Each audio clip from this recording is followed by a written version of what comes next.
क्या उपायों से उनकी परेशानी दूर होती है या सिर्फ एक मेंटल सेटिस्फेक्शन हो जाती है कि चलो कुछ किया? मैं कहता हूँ जिसको जोशी पर भरोसा नहीं है ना, वो मेरे पास आकर देखे।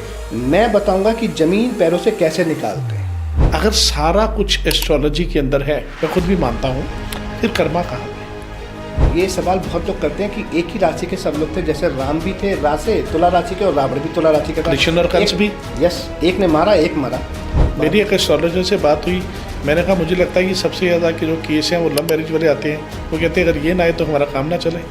दैट मीन्स कि आप जैसे एस्ट्रोलॉजर सुबह उठ के दुआ मनाते हो कि सबकी ज़िंदगी में ऐसी प्रॉब्लम आनी चाहिए। उपाय उच्च ग्रहों का किया जाता है या नीच का किया जाता है? जिसने भी लिखा है ना ग्रंथों में उच्च या नीच, शायद उनसे थोड़ा सा लिखने में गलती हो गई जी, कि नीच वर्ड थोड़ा सा अच्छा नहीं लगता मुझे। उच्च के ग्रह का नग पहनना चाहिए या कमजोर ग्रह को नग पहन के उच्च करना चाहिए?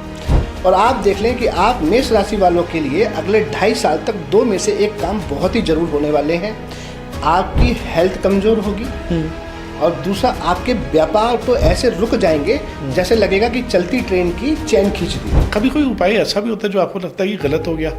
शनिदेव कहते हैं कि किसी गुनहगार को सजा हो या ना हो, बेगुनाह को सजा नहीं होनी चाहिए।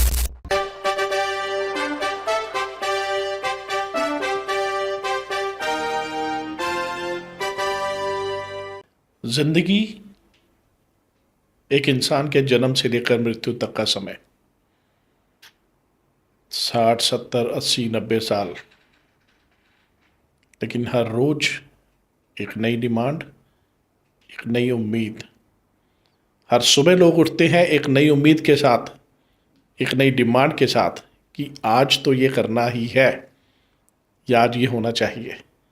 एक दिल लाखों तमन्ना जो ख़त्म नहीं होने वाली हैं।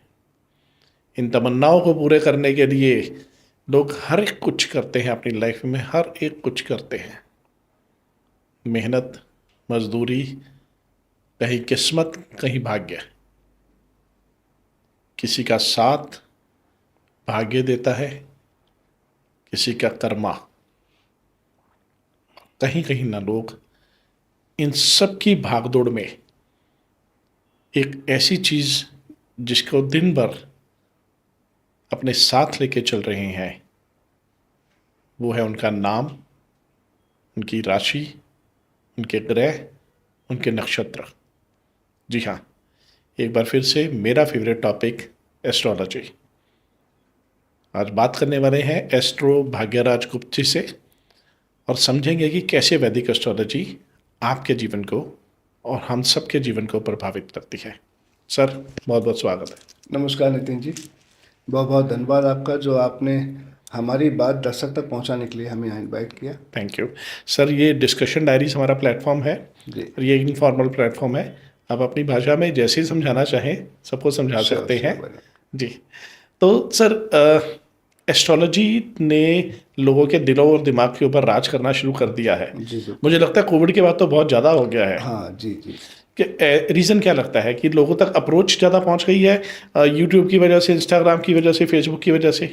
देखिए, ये भी रीज़न कह सकते हैं क्योंकि सोशल मीडिया आजकल बहुत ज़्यादा एक हम कह सकते हैं अच्छा प्लेटफॉर्म है जी। अपनी बात पहुंचाने के लिए। लेकिन लॉकडाउन में बेसिकली क्या था कि लॉकडाउन से पहले लोग अपने काम के प्रति बहुत ज़्यादा मशीन बने हुए थे और ये जो आध्यात्मिकता है ये सभी व्यक्तियों के अंदर होती है। अच्छा। बट ये जागृत इसलिए नहीं हो पाती क्योंकि उनके रोज़मर्रा के काम होते हैं कि सुबह उठना है और फटाफट नहा धोकर अपने काम पर जाना है। सही है। तो लॉकडाउन में जब उनको टाइम मिला कि उनको शायद अपने अंदर झांकने का एक मौका मिला, बहुत सारे लोगों ने लॉकडाउन में अपने टाइम का बड़ा अच्छा यूटिलाइज किया। किसी ने मेडिटेशन किए, किसी ने आध्यात्म की तरफ अपना योगा किया।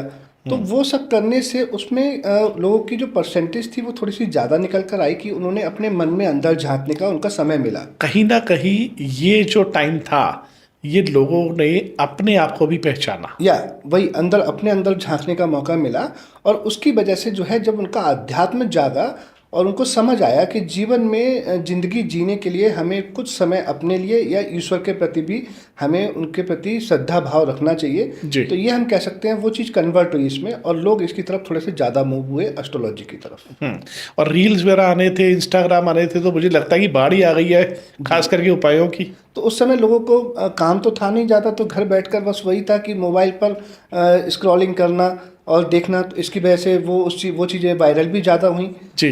तो ये सारे इफेक्ट उस पर। बिल्कुल सही बात है। आपकी कैसी शुरुआत हुई एस्ट्रोलॉजी में आने की? मैं बहुत छोटा था नितिन जी, जब मैं आई थिंक कोई 10 या 11 ईयर का था, 11 साल का। जी। तो हमारे पड़ोस में एक पंडित जी थे, जी। दिवाकर जी। उनके पिता भास्कर थे, वो भी बड़े महान पंडित रहे। तो मैं स्कूल से आकर सभी बच्चे, क्योंकि पहले इतना अप्रोच नहीं थी कि बसेस वगैरह, सब लोग पैदल ही स्कूल जाते थे, तो सब बच्चे अपने अपने घर जाते थे, लेकिन मैं स्कूल से सीधे उनके पास जाकर बैठ जाता था। तो इवन कि मेरे फैमिली मुझे ढूंढते ढूंढते उनके घर पर आती थी।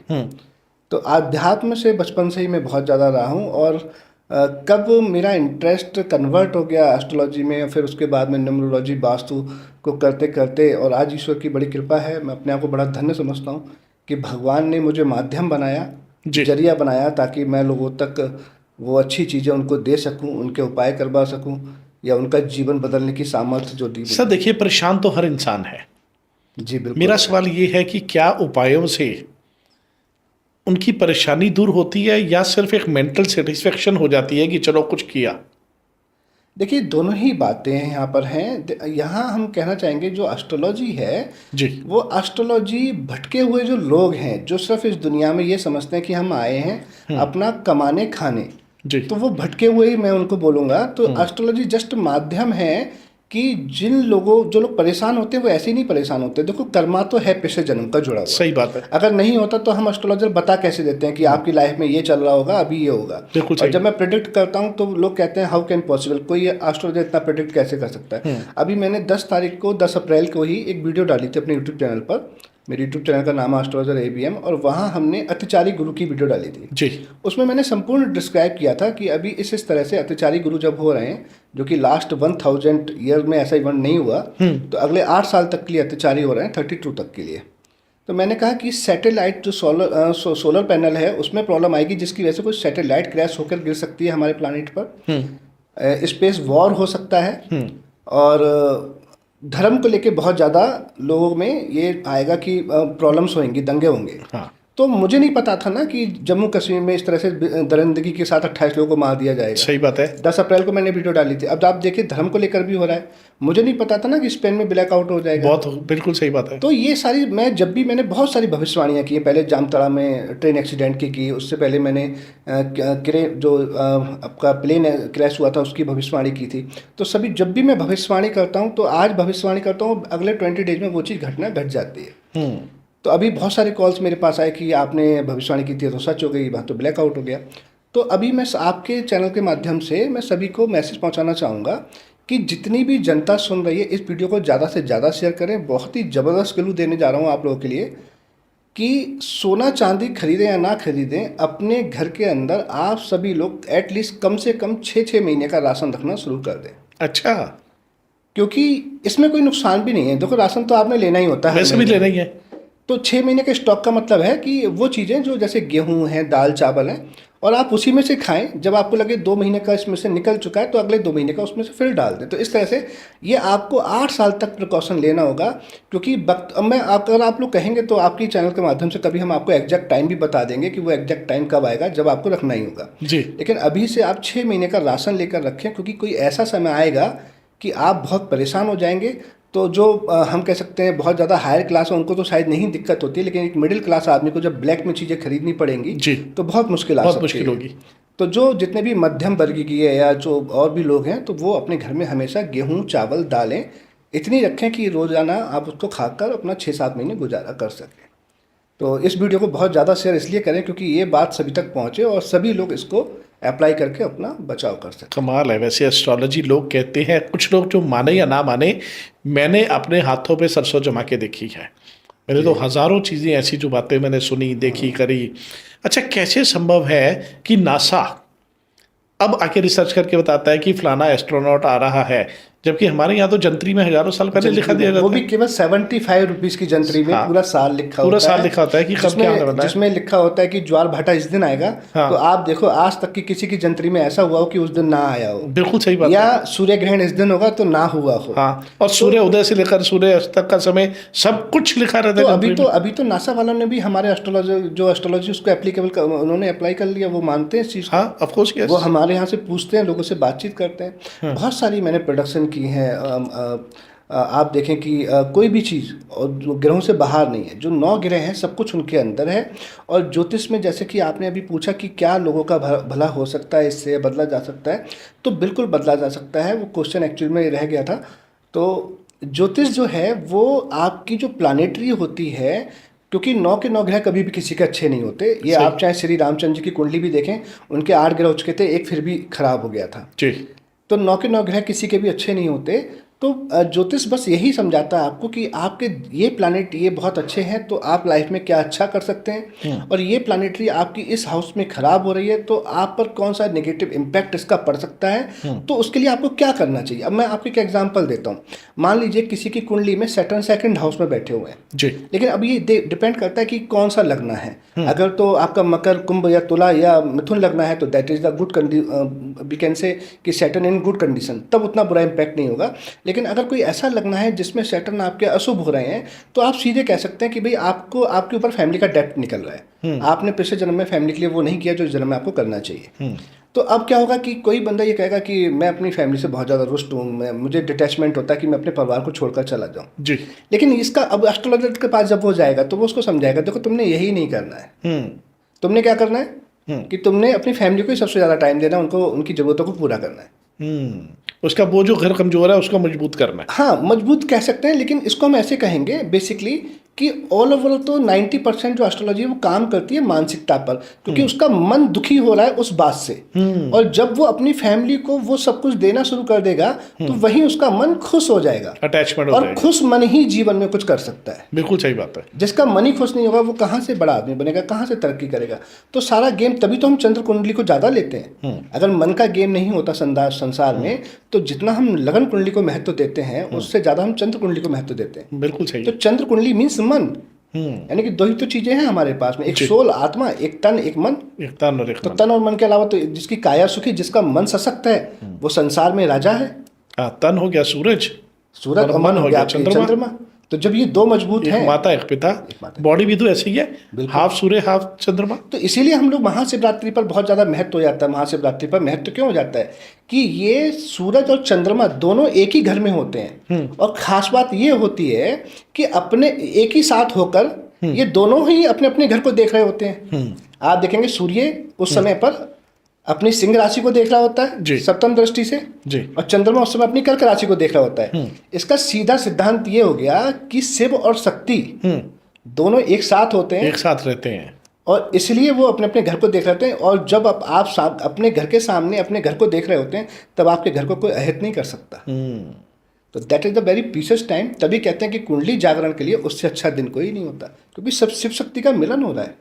बहुत बढ़िया, मजा आ गया। शिव शक्ति का मिलन हो रहा है उस दिन। बिल्कुल सही, क्योंकि जब कोई थॉट आपकी क्लियर हो जाती है ना बात करके, तब फिर आपको मजा आता है समझने में। जी, अब मैंने बताया ना, अब वो जब शनि दूसरे भाव का उपाय उसको बता दिया जाएगा, उसको बताया जाएगा कि आपने अपनी फैमिली को सारी इनकम कमाकर दे देनी है। अब आप देखेंगे कि जैसे ही वो पर्सन सारी इनकम कमाकर अपनी फैमिली को देगा तब होगा क्या कि जो अपनी फैमिली के कर्मों से पहले परेशान रहता था, उनकी आदतों से इरिटेट होता था, अब वही फैमिली जब देखेगी कि मुझे ये इतना कर रहे हैं तो वो उनके हिसाब से चलना शुरू कर देगी। बहुत बढ़िया। और जब वो उनके हिसाब से चलना शुरू करेगी, वो कहेगा मेरी फैमिली तो इतनी अच्छी है, मैं ऐसे क्यों छोड़कर जाऊंगा। फिर वही फैमिली, वही बच्चे बड़े होकर उसको बिठाकर खिलाएंगे। बहुत तो बढ़िया। जीवन सफल हो गया। जी जी जी। अच्छा सर, एक कुंडली पे आते हैं नॉर्मली। जी, उच्च ग्रह नीच ग्रह इसकी बात करते हैं। उपाय उच्च ग्रहों का किया जाता है या नीच का किया जाता है? देखिए पहले तो मैं इस वर्ड को करेक्ट करूंगा, जिसने भी लिखा है ना ग्रंथों में उच्च या नीच, शायद उनसे थोड़ा सा लिखने में गलती हो गई जी, कि नीच वर्ड थोड़ा सा अच्छा नहीं लगता मुझे। अच्छा, कि किसी पर्सन को भी हम नीच नहीं बोल सकते, जैसे कि आजकल संविधान में है। जी बिल्कुल है। तो ग्रहों को नीच बोलना तो बड़ा महापाप है। बेसिकली उनको ये लिखना चाहिए था पावरफुल ग्रह और कमजोर ग्रह। कमजोर ग्रह। हाँ। तो ऊंच वर्ग तो चलो, उच्च वर्ग तो अच्छा है, लेकिन किसी ग्रह को नीच बोलना थोड़ा सा लिखने में उनसे मिस्टेक हो गई जिसने भी लिखा। तो बेसिकली ऊंच नीच का मतलब क्या होता है कि जो ग्रह बहुत ज़्यादा बली होता है जी।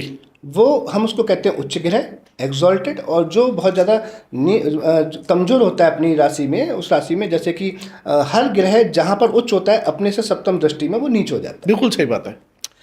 तो जो नीच वर्ड लोगों ने बोला है, जिसने भी लिखा था, तो दैट मीन्स कि कमज़ोर प्लानिट है। अब इसकी भी बहुत बड़ी साइंस है, कमज़ोर और पावरफुल की, उच्च और नीच की। कि अगर हम कहते हैं कि बहुत सारे एस्ट्रोलॉजर कहते हैं कि नीच ग्रह तो बहुत तंग करता है, ये तो आपको परेशान कर देता है, लेकिन यहाँ थोड़ा समझना पड़ेगा मैथ को कि वही नीच ग्रह अगर आपके उपचय भाव में हो, अगर 3, 6, 11 में बैठा हुआ है, मैं कहता हूँ राजा बना देगा। बिल्कुल सही बात क्योंकि वही नीच ग्रह उच्च का फल देना शुरू कर देगा 3, 6 और 11 में। 3, 6, 11 में। जैसे किसी का शनि अगर 6 बैठा है तो वो फल देना शुरू कर देगा। शनि तो वैसे ही अच्छा होता है। हम बृहस्पति की बात, शनि तो छठे में वैसे ही अच्छा होता है। हाँ, छठे हम में। बृहस्पति की बात कर लेते हैं। जैसे बृहस्पति कहते हैं छठे भाव में थोड़ा सा आपको पेट की समस्याएं दे देता है, हाँ, लीवर कमजोर कर मोटापा देता है। लेकिन वो अगर नीच का छठे भाव में बैठेगा तो हेल्थ तो थोड़ी सी कमजोर कर देगा, लेकिन मैं कहता हूँ टॉप का धनी बना देगा, क्योंकि उसकी नवम दृष्टि सेकंड भाव पर, सेकंड भाव पे, धन और भाव पे उपचय भाव में है। और वो भी कौन सा धन भाव आ गया, धन कुटुंब आ गया। धन त्रिकोण में है, नीच का बैठा हुआ। क्योंकि उपचय what is the meaning of definition of उपचय? उपचय मतलब जिसका धीरे धीरे चय हो रहा हो। वो धीरे धीरे तो अमीर बनाएगा, लेकिन ऐसा बनाएगा कि वो आदमी फिर दोबारा गरीब नहीं होता। बहुत खूब। तो यहाँ समझना पड़ेगा कि नीच का प्लैनेट कहाँ पर है। अगर उपचय भाव में तो मैं कहता हूँ अल्टीमेट रिजल्ट है, अल्टीमेट। अब अगर ये कहीं शुभ भाव में, जैसे लगन में नीच का होकर बैठ गया, आपके सेकंड हाउस में नीच का होकर बैठ गया, चतुर्थ भाव में नीच का हो गया, पंचम भाव में नीच का हो गया, छठे में, अष्टम में नीच का हो गया, तो ये आपको दुखी कर देगा। तो नीच को ऐसा, अच्छा नीच को लेकर ना कई बहुत सारे एस्ट्रोलॉजर डराते भी, अरे तुम्हारा तो ये नीच का है, तुम्हें तो ये ऐसा कर दे। ऐसा कुछ भी नहीं है। नीच का मतलब होता है वो ग्रह आपका कमजोर है, तो आपको उस ग्रह के लिए बल देने की जरूरत है। तो उसके उपाय करने चाहिए वो, हाँ, अब देखो, अब यहाँ पर आकर ज्योतिष की सपोर्ट लेनी पड़ेगी, क्योंकि वो उसका उपाय क्या करना चाहिए अब ये भी देखना पड़ेगा। अब हम आपको यहाँ पर एग्जाम्पल, मान लीजिए वो नवमेश हैं, भाग्येश हैं जी, और मैं कहूँगा अगर वो भाग्येश हैं तब आपको उनका दान नहीं देना चाहिए। अच्छा, हाँ, ये तो आपने दे दिया ना, उसे छोड़ दिया। हाँ, अब भले ही वो नीच के, लेकिन दूसरा एस्ट्रोलॉजर क्या करते हैं, वो कहते हैं नीच का है तुम्हें तो उसका दान देना ही पड़ेगा, नीच के ग्रह का दान देना है, और जो उच्च का ग्रह उसका दान नहीं देना है। लेकिन यहाँ साइंस, तभी एस्ट्रोलॉजी का देखो जी नितिन जी, मतलब एस्ट्रोलॉजी समझना सीखना कोई इस जन्म की बात नहीं होती। बिल्कुल सही बात। कोई कहेगा ना कि मैंने इस जन्म में पढ़ के एस्ट्रोलॉजर बनाया, तो मैं कहूँगा नहीं, फिर आपको थोड़ा सा ज्ञान आपका लिखने वाले को भी 3 जन्म लेने पड़े थे। हाँ, तो ये पिछले जन्म का साथ आता है। जैसे आपने देखा हो ना कि रील वायरल होती है कि 3 साल का बच्चा भागवत कर रहा है, तो क्या मतलब वो 3 साल में भागवत सीखा है क्या? हाँ, और दैट इज द, वो कैरी कर रहा है, उसकी जो सोल है वो कैरी कर रही है उसको। बहुत बढ़िया। तभी हम कहते हैं ना कि हमारा ज्ञान साथ जाता है। कभी कितने सारा दिन विद्वान लोग बोलते हैं कि धन साथ नहीं जाएगा, ज्ञान साथ जाएगा। ज्ञान, ये सच है बिल्कुल। आपकी आत्मा में जब ईश्वर आपको भेजते हैं तो वो बाकी चीज़ें फॉर्मेट कर देते हैं, लेकिन जो आपका अध्ययन होता है वो रह जाता है उसमें, जो काम आता है। तो यहाँ पर क्या है, ये समझना होगा कि अगर वो भाग्येश है तो आपने उसका दान नहीं देना, देन आपको उसका मंत्र उच्चारण करके उसको बल प्रदान करना है। अच्छा, अब यहीं पर, अब वो बृहस्पति भाग्येश है लेकिन कन्या लगन का है, then you have to donate the article. कोई भी वस्तु आपको दान देनी होगी। अच्छा, बहुत सारी बातें होती हैं, वो कितनी डिग्री के हैं, उन पर कौन से ग्रहों की एक्सपेक्ट है, और जिसकी एक्सपेक्ट है उस पर कौन से ग्रह की एक्सपेक्ट। अच्छा, एस्पेक्ट की बात करते हैं। PLA होता है, प्लेसमेंट लॉर्ड और एस्पेक्ट, है ना, कि ग्रह प्लेस कहाँ पे है, उसका स्वामी कौन सा है, या उसकी दशा किसके ऊपर है, या उसकी दृष्टि किस पे पड़ रही है। आप सबसे ज़्यादा महत्व किस चीज़ को देते हैं PLA में? सबसे ज़्यादा प्लेसमेंट देखते हैं कि प्लेसमेंट अच्छा है, कि चलिए चौथे गुरु बैठा है तो अच्छा ही है, या मैटर करता है कि उसका लॉर्ड अच्छा है या एस्पेक्ट अच्छा है? ज़्यादा वैल्यू किसकी? नहीं, देखो जी, एक चीज़ तो काम नहीं करेगी यहाँ पे नितिन जी, क्योंकि देखो सबसे पहले तो हाउस जी मैटर करता है। हाँ, पहले प्लेसमेंट है। जो भी पर्सन आया है तो जो समस्या लेके आया है तो वो आपको उस हाउस से देखनी होगी। इसके बिना तो काम चलेगा नहीं। वो कहता है जी मेरे पैसे फंसे हुए हैं, मेरे पैसे नहीं निकलते, तो आपको you have to go in 6th house, क्योंकि पैसा फंसा हुआ है। कर्जा, कर्जा यू कैन से, मैं कह रहा हूँ कि पैसा फंसा हुआ है, किसी को दिया हुआ है, तो वहां से आपको पहले देखना पड़ेगा। अब बिकॉज हाउस तो मैटर करता ही है, लेकिन हाउस का लॉर्ड मैटर करता है, because he is owner of that house. घर का मालिक है, बिल्कुल सही बात है। तो घर के मालिक के बिना, परमिशन के बिना आप घर में आगे नहीं बढ़ रह सकते। हाँ, घर में नहीं रह सकते। सही है। Then who is the place in this house, कौन सा ग्रह वहां बैठा हुआ है? हाँ। क्योंकि किराएदार है। अब किराएदार, क्योंकि किराएदार है, किराया दे रहा है, तो वो भी कहेगा मैं तो अपने हिसाब से इस्तेमाल करूंगा इस घर को। देन कौन सा प्लैनेट उस पर एक्सपेक्ट डाल रहा है? हाँ, वो कहेगा मैं भी अपनी चलानी है, क्योंकि मैं भी तो तुम्हें देख मैं रहा तो हूँ। देख रहा हूँ ना। हाँ, मेरी नजर में। That's why I am saying कि तभी हम कहते हैं कि सीधा जिस तरह से होता है कि आपने बस इस घर का उपाय कर लो, ऐसा तभी लोगों का आप देखेंगे भरोसा उठ रहा है जोशी से। क्योंकि बहुत सारे बेचारे लोग जोशियों के पास जाते हैं और वो उनको फीस पे करते हैं, और जोशी कहता है ठीक है ये कर लो, वो कर लो, ये कर लो, और वो करता है उपाय। करते हैं लोग उपाय, मेरे पास आते हैं बहुत सारे बेचारे भुक्तभोगी, और वो उपाय करते हैं और कहते हैं जी हम तो 6 महीने करें, हमें तो कुछ मिला नहीं। और जब वो मेरे पास आते हैं, मैं उनको उपाय बताता हूँ और करवाता हूँ, वो कहते हैं 3 महीने में जी हमारी तो प्रॉब्लम सॉल्व हो गई। तो फर्स्ट यू हैव टू कहते हैं डिटेक्ट आपको कि बीमारी क्या है, उसकी बिल्कुल सही है। बीमारी पकड़ें जड़ से, कहाँ से ये प्रॉब्लम क्रिएट हो रही है। और जोशी इतना पावरफुल टूल है, मैं कहता हूँ जिसको जोशी पर भरोसा नहीं है ना, वो मेरे पास आकर देखे। मैं बताऊँगा कि ज़मीन पैरों से कैसे निकालते हैं। बहुत बड़ी बात नहीं करते, एक छोटा सा आपके चैनल के माध्यम से बात पहुंचाते हैं कि बहुत सारे लोग कहते हैं, चाहे वो किसी भी धर्म के हों, कि कुंडली मिलान सब ऐसा ही बेकार है, कुछ नहीं होता। कहते हैं ना शादी के लिए कुंडली मिलान कोई ज़रूरी नहीं है। मैं कहता हूँ आप सारे 36 गुण होते हैं, सभी के सभी 36 गुण छोड़ दीजिए। हम बहुत लंबी चौड़ी बातें नहीं करते। हाँ, अब जिसकी कई लोग कहते हैं कि हमने कुंडली नहीं मिलाई थी, शादी हमारी अच्छी चल रही है, वो ईश्वर का कृपा भी तो हो सकती है, इत्तेफाक से ही मिल गए हैं उनके। लेकिन आप एक केवल काम कीजिए कि जिनकी शादियाँ हो भी गई हैं ना, वो अपनी अपनी पत्नियों की या पति की कुंडली में चेक करें। 36 गुणों में केवल एक ताराकूट होता है, केवल 3 अंक मिले हैं उसको जी। 36 में केवल 3 अंक मिले। सही है। अब 36 में 3 अंक कोई बहुत बड़ी बात तो कोई नहीं बहुत है। बड़ी बात नहीं है। लेकिन मैं कहता हूं जिसका ताराकूट ना मैच होता हो ना, हाँ। मित्र ना होता हो, केवल आप देख लें, अगर उसका विपत तारा है, तीसरा तारा, जी जी। अपने से तीसरा तारा, आपका जो भी नक्षत्र आप देखें कि आपके नक्षत्र से 3, 12 या 21 नंबर का जो तारा होगा वो विपत तारा होगा। हाँ। आप विपत तारे कोई देख लें, अगर आपकी पत्नी या आपका पार्टनर विपत तारे का है हाँ। या बाधा तारे का है, ठीक है, और आप ये चेक कर लें, आप यही बोलते आए नजर आएंगे कि मेरा जीवन मेरी शादी के बाद में नरक हो चुका है। क्योंकि विपत तारा तो यूं वो ही अपना आप- असर दिखा रहा है। हाँ, तो आप ये देखें, और ऐसा नहीं है कि वो पार्टनर अपने पार्टनर को करना नहीं चाहता होगा, वो बहुत कुछ करना चाहता होगा, लेकिन वो जब भी कोई मिस्टेक होती होगी ना, तो उनके मुंह से यही निकलेगा कि मैं करना तो आपके लिए अच्छा चाहता हूँ, ये पता नहीं कैसे हो जाता है। तो दिस इज द एस्ट्रोलॉजी कि कैसे काम करती है। मैंने खाली एक हिंट दिया है कि अगर वो, और यहीं पर अगर वो आपका सेकंड तारा संपत्ति तारा है, अब आप देख लें कि जब से, कई लोग कहते हैं ना कि मेरी पत्नी जब से जीवन में आई है तो हम बहुत ज़्यादा, मेरे पास धन हो गया, वो संपत्ति तारा हो गया। संपत्ति तारा आपके पास आएगा, पैसा भर देगा। बहुत बढ़िया, बिल्कुल। That is the astrology. और ये बहुत पुराने हमारे जो ऋषि मुनि थे, उनकी बड़ी मेहनत का ये परिणाम है कि जो लोग ग्रंथ बनाकर दे के गए हैं, और उनसे आप लोग बहुत लाभ ले सकते हैं और बहुत जीवन को बड़ा खुशनुमा बना सकते हैं। बहुत बढ़िया सर, मज़ेदार।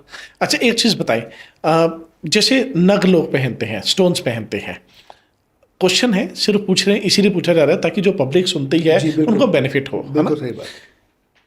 उच्च के ग्रह का नग पहनना चाहिए या कमजोर ग्रह को नग पहन के उच्च करना चाहिए? नहीं, ये थोड़ा सा देखो नितिन जी, गलत होगा ये कहना कि उच्च के ग्रह का नग पहनना चाहिए। अब मान लीजिए कि सिंह लगन है, जी, शनि उच्च के हैं, हाँ। हाउ यू कैन बियर, नहीं पहन सकते। बिल्कुल सही बात है। तो यहाँ एक जो बहुत ही अच्छा एक फार्मूला है, जिसको जनरल से लोग अप्लाई करके बड़ा लाभ ले सकते हैं, कि आप कोशिश करें कि आपकी कुंडली में लग्नेश, पंचमेश, नवमेश कभी भी अशुभ नहीं होते। बिल्कुल सही बात है। मोस्ट प्रोबेबली, जी। मोस्ट प्रोबेबली, ऐसा नहीं है कि बिल्कुल नहीं होते। वो क्या परिणाम देते भी बता देते हैं आपको। तो ये कोशिश करें कि उनके नग पहने, लेकिन उससे पहले भी ये चेक कर लें कि कहीं वो दुष्टान भाव में तो नहीं है, या मारक तो नहीं है, मारक तो नहीं है, या बाधक तो नहीं है। बाधक तो नहीं। अब जैसे मैं बताता हूँ, सिंह लगन हो, अब सिंह लगन में जो मंगल है वो आपका भाग्येश है, बिल्कुल सही है। तो जोशी बोल देगा कि आपको इसका नग पहनना चाहिए, बिल्कुल पहनना चाहिए। लेकिन वो कब पहनना चाहिए? अगर वो केंद्र में बैठे हों या लगन या पंचम में बैठे हों। पंचम बैठे। इसके अलावा कहीं बैठे होंगे तो उनका नहीं पहनना चाहिए, क्योंकि वो आपको मारक का भी काम कर रहे हैं। सही बात है। जब उनकी दशा आएगी तो वो आपको मतलब कहते हैं ना कि जीवन पलट के रख दिया, वो वाला काम करेंगे। और अगर दुस्थान में बैठ गए या उपचय भाव में बैठ गए, जैसे मान लीजिए कि मारक भाव में बैठ गए, सप्तम में बैठ गए तो दूसरी अष्टम दृष्टि दूसरे पे पत्नी के लिए मारक है, तीसरे भाव में बैठ गए या छठे भाव में बैठ गए या 8वें भाव में बैठ गए या आपके 12th हाउस में बैठ गए, यू कांट बी, कभी पहन ही नहीं सकते आप। और अब यहाँ पर क्या होता है कि बहुत सारे जोशी पहना देते हैं, शायद कुछ अपने 2 पैसे के लालच की वजह से या कह सकते हैं अज्ञानता की वजह से। वो बंदा जब से नग पहनता है तो मेरे पास जो क्लाइंट आते हैं तो मैं कहता हूँ आपने जब से नग पहना तब से प्रॉब्लम है, कहता हाँ जी बिल्कुल है। वो उसी समय मेरे सामने उतार देते हैं, कहते हैं ये हम उतार दें, मैंने कहा हाँ बिल्कुल उतारो। अच्छा, गोचर का महत्व समझते हैं आप? गोचर तो अपने आप में बहुत पावरफुल टूल है। ट्रांजिट के बिना लाइफ कैसे चल सकती है जी भाई? देखिए, जन्म जब आपका हुआ जी वो हुआ है पिछले जन्म में आपने क्या किया था, जी। ईश्वर ने आपकी सोल को उस टाइम पर छोड़ा जी कि आपके प्लानेट इस जगह पर प्लेसमेंट होकर आएंगे, आप ये दुख भोगेंगे या ये पितरण आपकी कुंडली में आएंगे। लेकिन आप देखें ना कि अगर ट्रांजिट मैटर नहीं होता तो आपकी जिंदगी का हर दिन एक जैसा होता, बट कभी भी आपका जिंदगी का एक जैसा नहीं होता। हर रोज नया दिन। हर रोज नया है तो क्यों है? क्योंकि वो ट्रांजिट कभी भी वापस आता ही नहीं है सेम। वाह। चाहे उस समय पर तिथि चेंज होगी, नक्षत्र चेंज होगा, नक्षत्र नहीं तो सब लॉर्ड चेंज होगा, डेट चेंज होगी, कुछ भी चेंज होगा। कुछ ना कुछ तो चेंज हो गया होगा। अगर चेंज नहीं होता है तो किसी भी इंसान के आंखों का रेटिना क्यों नहीं मैच होता? अच्छा, एक चीज बताएं, राशियां तो 12 ही हैं और दिन 7 ही हैं बिल्कुल। और 700 करोड़ की जनता है, क्या सब पे उतना ही असर होता है? देखिए, यहाँ थोड़ा सा करेक्ट करता हूँ मैं। ये सवाल बहुत लोग करते हैं कि एक ही राशि के सब लोग थे, जैसे राम भी थे राशि तुला राशि के और रावण भी तुला राशि का था, कृष्ण और कंस भी। यस, एक ने मारा एक मरा। तो यहाँ मैंने अभी जस्ट यही बोला कि समझना पड़ेगा, राशि इम्पैक्ट करती है, ट्रांजिट में बहुत मैटर करती है, लेकिन राशि के साथ साथ लगन लॉर्ड भी मैटर करता है जी।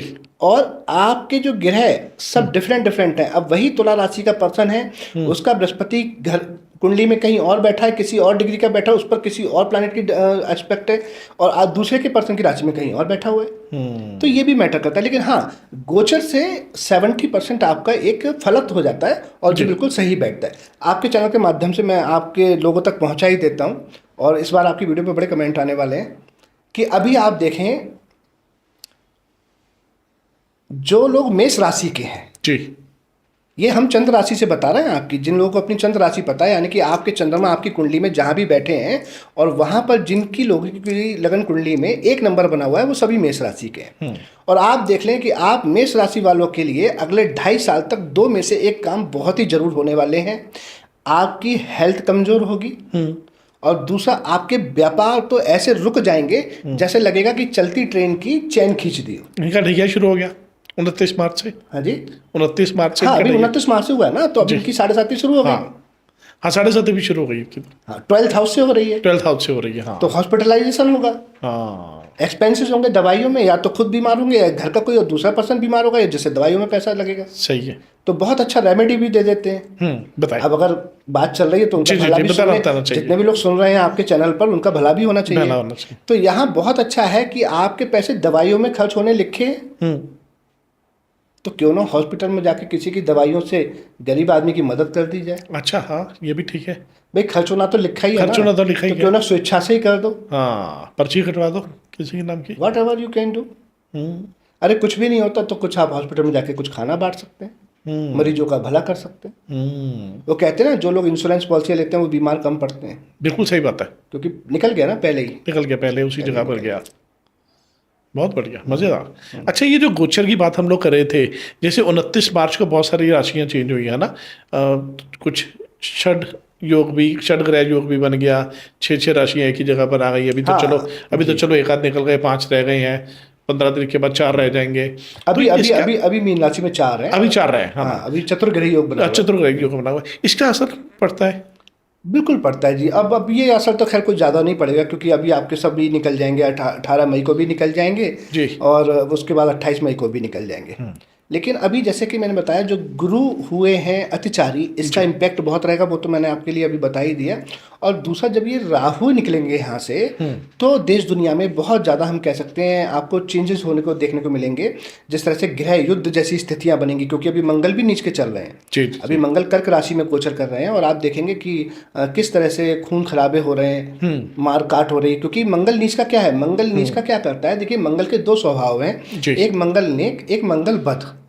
मंगल नेक आप कह सकते हैं हमारी जिस तरह आर्मी, नेक मतलब जो सुरक्षा प्रदान कर रहा है, मंगल बद मतलब जो दूसरों को मार रहा है। बिल्कुल सही बात है, हथियार भी तो मंगल है। बिल्कुल, मंगल हथियार है, मंगल हमारी आर्मी है, सेना है, पुलिस है। मंगल जो ब्लड है आपका, तो मंगल क्या है, ब्लड, वही ना, ब्लड उबाल मार रहा है ना। जिसका तो मंगल अच्छा है उसका ब्लड उबाल मारेगा कि मैं रक्षा करूं, और जिसका मंगल ब्लड खराब है वो कहेगा मैं मार दूं।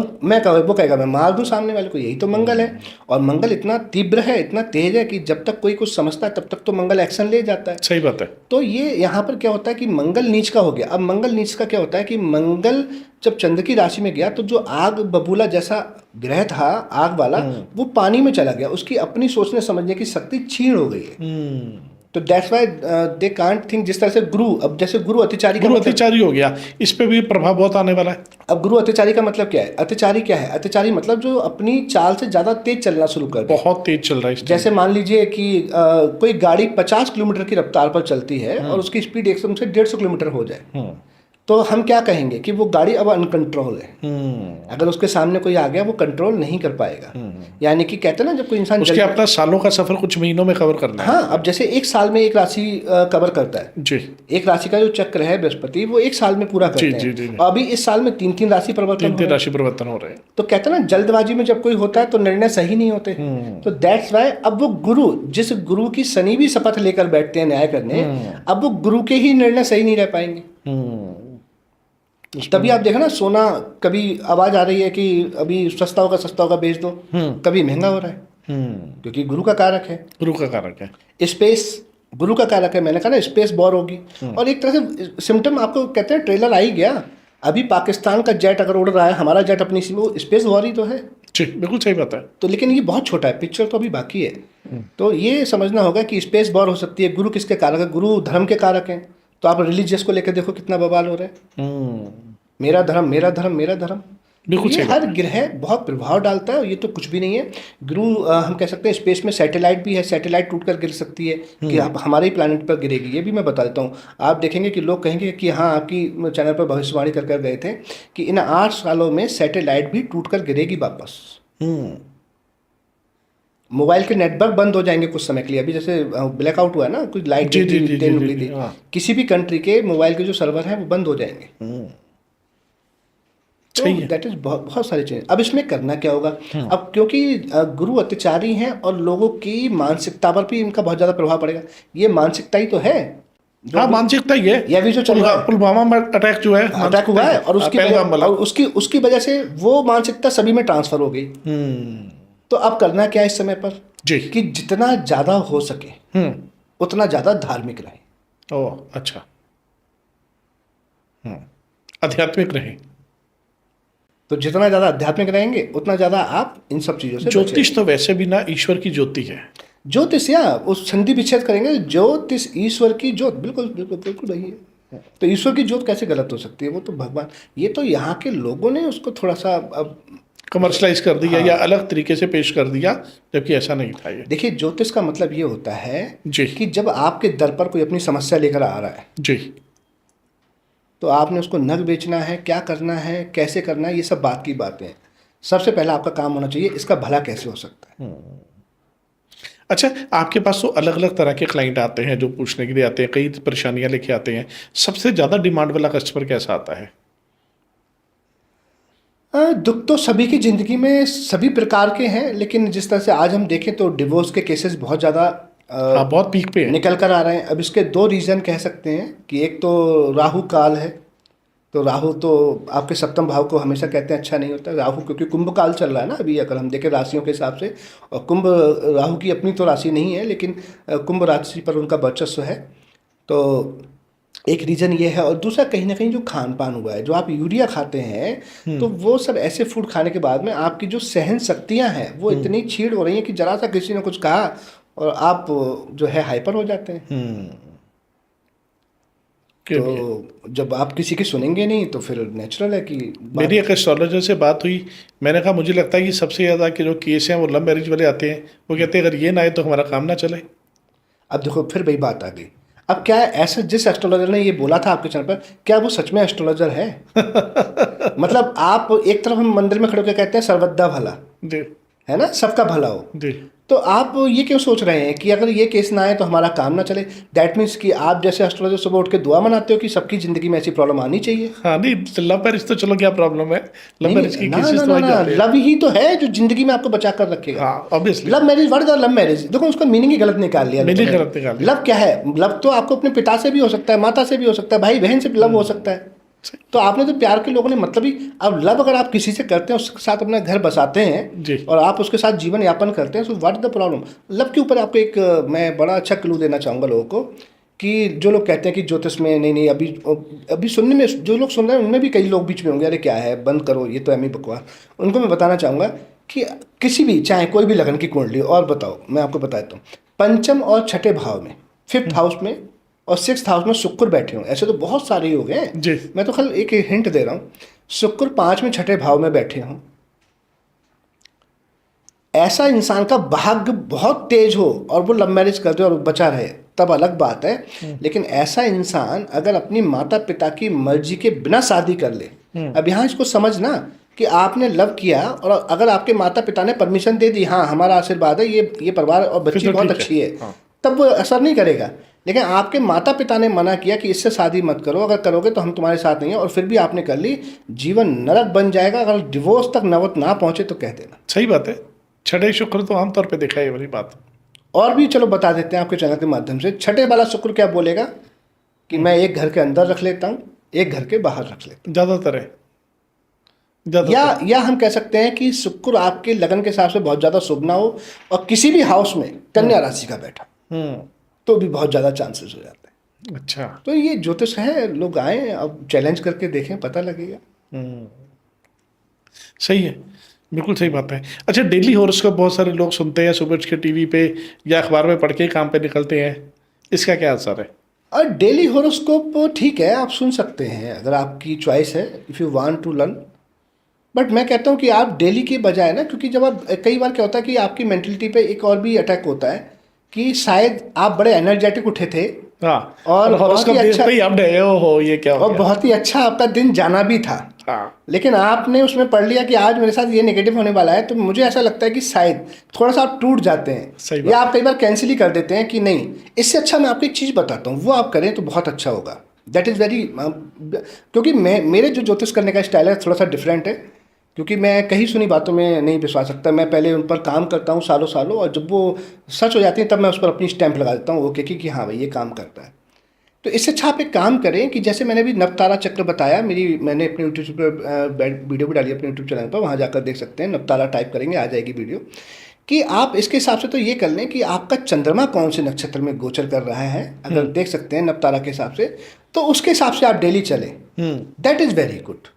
अच्छा। अकॉर्डिंग टू, क्योंकि डेली राशि पढ़ना आई थिंक, मैंने बहुत लोगों को देखा है कि मुझे नहीं लगता कि उतना सही है, क्योंकि वही बात आ गई ना, आपने कहा कि 140 करोड़ की आबादी है। हाँ। 140 करोड़ में अगर 12 राशियां डिवाइड करें तो 12 करोड़ लोग आते हैं। हाँ बिल्कुल सही बात तो है। 12 करोड़ पे एक जैसी चीज़ कैसे एक अपने जैसी चीज़ तो चलोगे? हो नहीं सकती ना। लेकिन जो चंद्रमा है, तारा, क्योंकि अगर हम देखें राशि अगर एक कॉलोनी है तो नक्षत्र आपका हाउस नंबर है।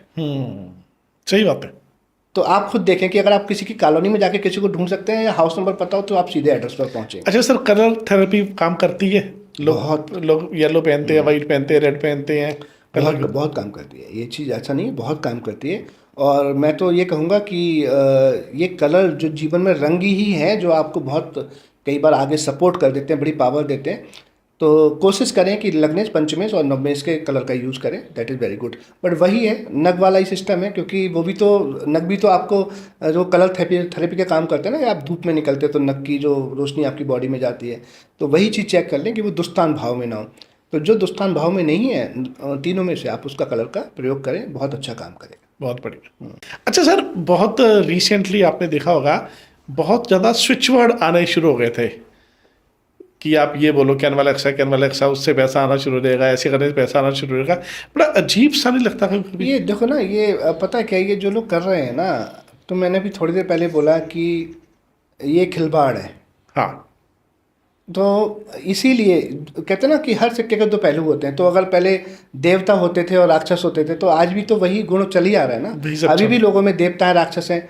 देवता आपको भ्रमित नहीं करते, वो आपको सही बात बताते हैं ताकि आप जीवन के लक्ष्य को अचीव कर सकें। सही है। और भ्रमित करने वाले जो कि चाहते हैं कि मेरी रील वायरल हो जाए, अच्छा कहीं ना कहीं लोगों में भी शायद वो भी यही सुनना चाहते हैं, मैंने देखा है। हाँ। कि उनको बोलो ना कि आपने डेली शिवलिंग पर जाकर जल चढ़ाना है या आपने ये चीज़ दान कर दो, तो वो हिसाब लगाते हैं, अच्छा 200 रुपये की दान करनी, नहीं ये तो टिपिकल है, वो उन्होंने जो बोला ना वो वाला बोल लेते हैं, वो तो फ्री में है। तो वो शायद खुद ही भटकाव चाहते हैं, लोग खुद भटकाव चाहते हैं, लोग खुद शॉर्टकट चाहते तो हैं। आप देखेंगे इस तरह की रील 10 मिलियन में पहुंच जाते हैं, और जो आदमी आपको सही ज्ञान की बात बताएगा वो कहेंगे ये कौन करेगा, 200 रुपये खर्च करवा रहे हैं और डेली शिवलिंग पे कौन जाएगा, हम तो लेट तक सोते हैं 11 बजे। कभी कोई उपाय ऐसा भी होता है जो आपको लगता है कि गलत हो गया, कोई दान गलत दे देता है बंदा? नहीं, देखिए जो अच्छा जोशी होगा वो शनि के न्याय की तरह चलता है। जैसे शनि देव के न्याय में टाइम क्यों लगता है, शनि देव कहते हैं कि किसी गुनहगार को सजा हो या ना हो, बेगुनाह को सजा नहीं होनी चाहिए। अच्छा सर, एक चीज़ पे आते हैं, बहुत ज़बरदस्त बात। अगर सारा कुछ एस्ट्रोलॉजी के अंदर है, मैं खुद भी मानता हूँ, फिर कर्मा कहाँ गए? तो एस्ट्रोलॉजर भी तो कर्मा करना ही सिखाता है जी। भाई। एस्ट्रोलॉजर ने कब कहा? एस्ट्रोलॉजर कहता है डेली जाके शिवलिंग पर जल चढ़ाना है, डेली सूर्य को जल देना है सुबह उठ के। तो एस्ट्रोलॉजर आपको कर्मा करना ही तो सिखा रहा है, वरना आप 10 बजे तक सोते रहते। अब उसने बता दिया कि जब तक आप सूर्य को डेली जल नहीं चढ़ाएंगे तब तक आपकी तरक्की नहीं होगी।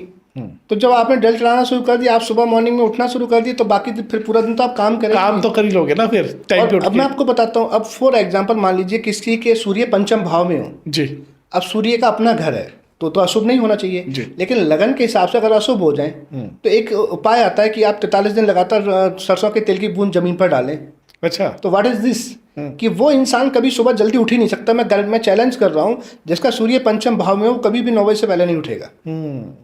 तो उसके लिए उपाय क्या बनाया गया है कि 43 दिन लगातार जमीन पर सुबह सूर्योदय के टाइम पर एक बूंद टपकाओगे।